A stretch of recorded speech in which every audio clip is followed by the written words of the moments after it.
Hello class, for this lesson we will go over section 2.1, basics of functions and their graph. So we will go from the original definition of a function as a relation and then connect it to the definition of a function.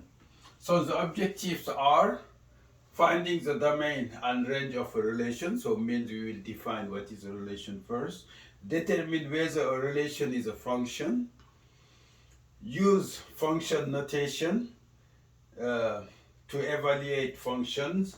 The vertical line test is going to tell from the graph if we have y as a function of x or no, and then information from a graph about a function such as the intercept, x-intercept, y-intercept, and so on. So first we start by defining what is a relation.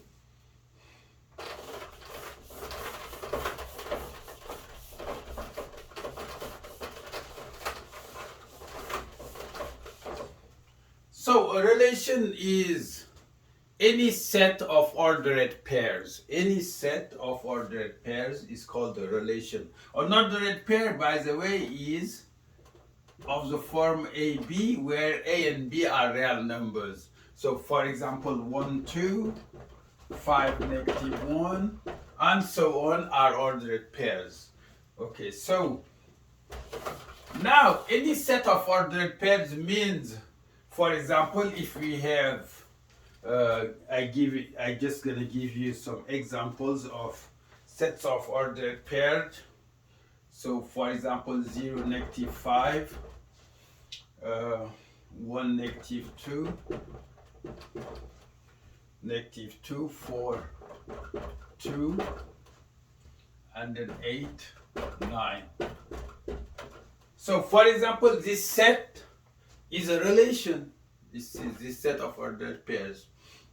Now, the set of all the first component in a relation is called the domain. So, and the set of all the second component together is called the range. So, for example, domain of this relation is gonna be 0, 1, 4, 8. So this is the domain, and the range for this relation is gonna be -5, -2, 2, 9. So this is the domain, this is the range. We put together the first component and then the second component. So we move on to objective 2, determining whether a relation is a function. So means we will define what is a function. A function is a correspondence between a first set called the domain to a second set called the range. So a function is from a domain to a range, where for every x in the domain, there correspond only one y in the range. We usually call x the values of the domain and then y the values of the range, which is y gonna be f of x. So for every x in the domain, there should be exactly one y in the range. So every x correspond to exactly one y. So this gonna connect us to between the relation and the function. A relation, we said, is any set of ordered pairs, but the function has a condition. For every x there, every x should correspond to only one y. So this condition will help us to see what relation is a function and what relation is not a function. So let's see some examples.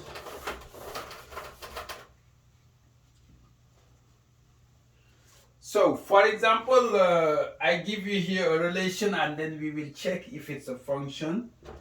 Example. So this relation here, 0, 3, 0, 3, 1, 2, 1, 2, 3, 4, 3, 4, 5, 6, 5, 9. So we said that any set of ordered pairs is a relation. So it's a relation. It is a relation.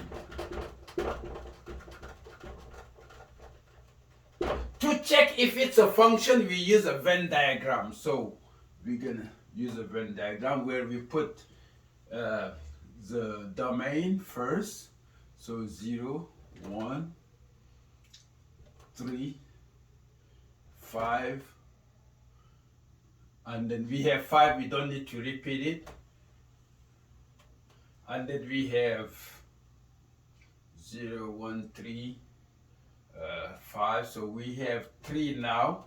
The range 2, 4, 6, 9. That's a range. So now we will do the correspondence. So 0 corresponds to 3, and then 1 corresponds to 2, 3 corresponds to 4, 5 corresponds to 6, and then 5 corresponds to 9. What we said a function is such that every x in the domain corresponds to exactly one y, but we have 5 corresponding to 2 different y, 6 and 9. So y is not a function of x, not a function. So this relation is not a function. Okay. Let's see an example where it may be a function. So another example here.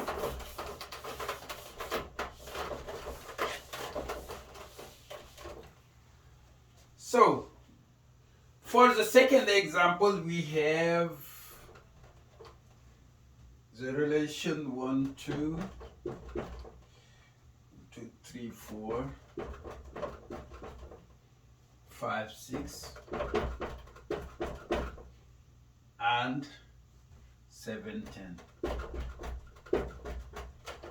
So, sorry, notation here, bracket. Okay, so we do the Venn diagram for this relation. So we have 1, 3, 5, 7. And then the range we have 2, 4, 6, 10. 1 corresponds to 2, 3 corresponds to 4, 5 corresponds to 6, and 7 corresponds to 10. So we see here every x in the domain corresponds to exactly one y in the range. So this is, yes, this relation is a function.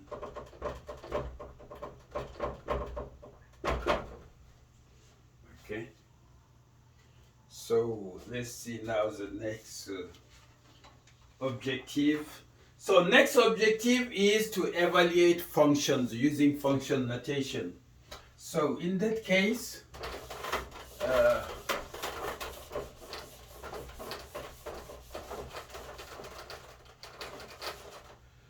so the function notation is such that when we say f from the domain to the range, we have x here. The value of f at x is called f of x. So that's the notation. Is the value of f at x is called f of x. Example.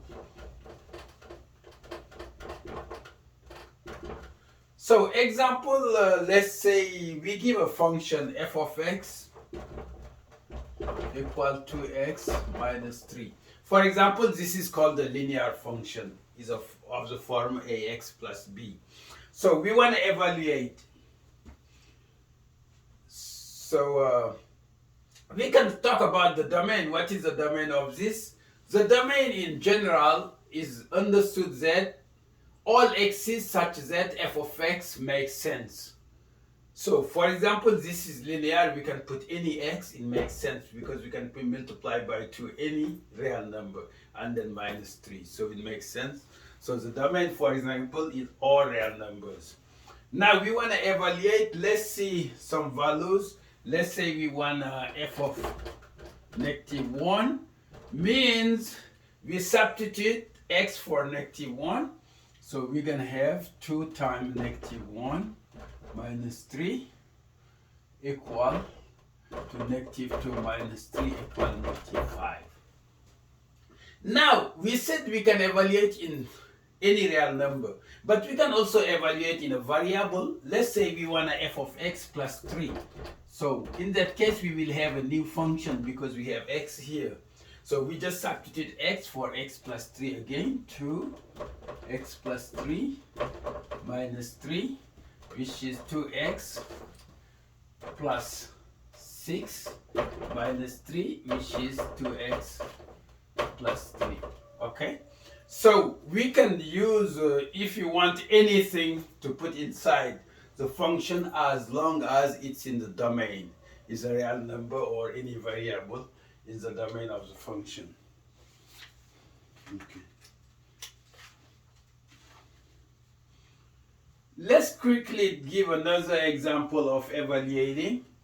So this time we use a quadratic function. Let's say another example.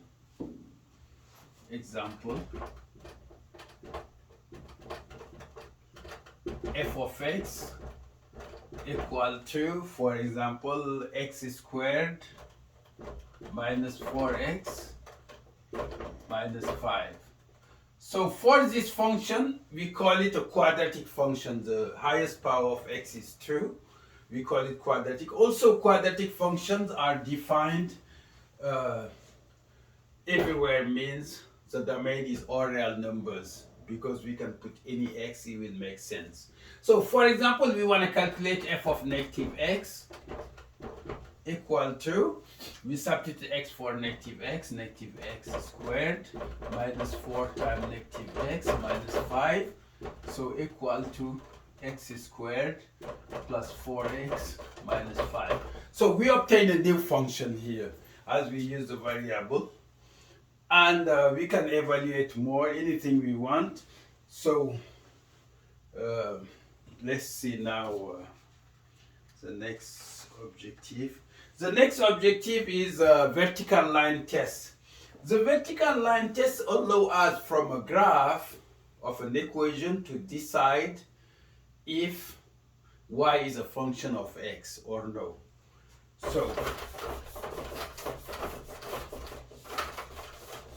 So the vertical line test, it says mainly if a vertical line crosses the graph of function more than once, y is not a function of x.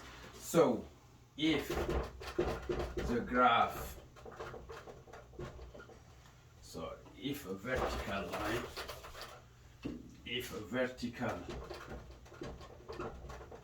line crosses the graph of a function more than once, then y is not a function of x.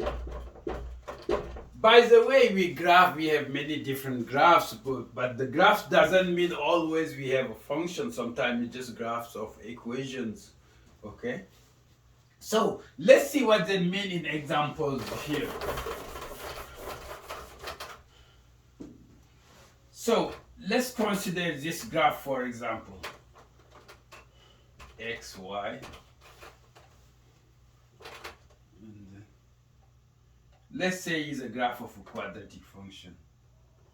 So now let's try to draw a vertical line anywhere. This crosses it once, anywhere, crosses it once, anywhere, crosses it once. So we can say y is a function of x. Y is a function of x. Now let's see another example here.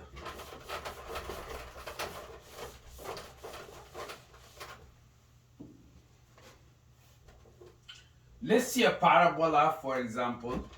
We will learn about parabolas later. Let's just graph it. Consider it is a graph of an equation. Even you don't know, but we know the graph, okay? So we have this situation here. Let's draw a vertical line here, for example. Let's say here is 1. So we will have it crosses here, it crosses here. I will explain a little bit why it will not be a function of x. Remember, for a function, any x should correspond to one y. But for 1, we will have a y here, y1, for example, and then y2. And they are different. So that's why the vertical line test says y is not a function of x. Y is not a function of x. Okay, very good. Now, last objective here. We will try to get information from a graph, such as what is the intercept. So we will define what is x-intercept, what is y-intercept. So also how to find the domain from the graph, how to find the range from the graph. So to go over these, we will start with a graph here. So let's start with a graph.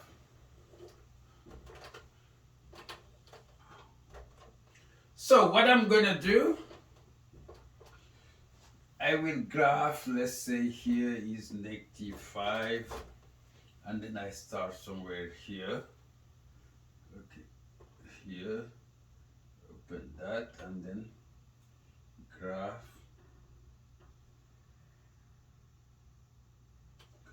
here, let's see, and then close that here. Let's say this is 6 here. This is 6.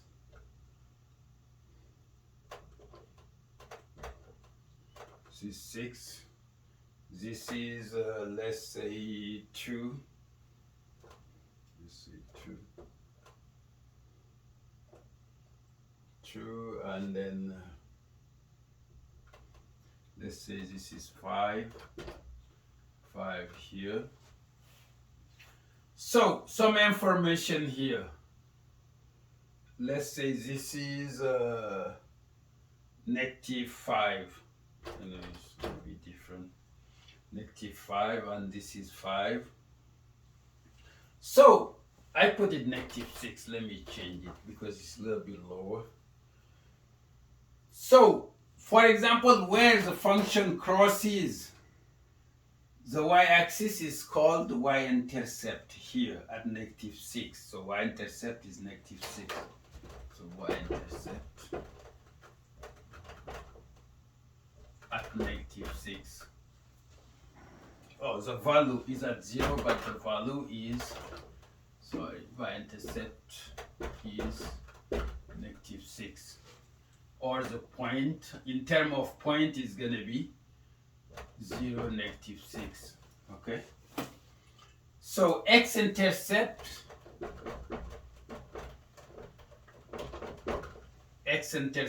we have here, let's say this is 5, this is 3/2. I just, because it's a little bit greater than 1, and this is -4. So x-intercept will be at -4. -4, 3/2, and then 5. These are the x-intercept. So is where the graph crosses the x-axis. Okay, now domain. When we're looking for your domain, you look at the x-axis and what the function is doing. The domain is always included in the x-axis, not the y-axis. So when we look at the x-axis here, we see that it starts at -5, but is an open dot. Open dot means we have to exclude that value. So it's going to be -5. Excluded, we use parentheses. And then close that at 6 here. 6 will be included. So bracket here. Okay. Now the range. The range is from the lowest value of the function to the highest value. So we can say from -6 to 5, but they are included because there is no open dot for them. So -6, 5. So this is how you can extract information from a graph. And thank you for coming today.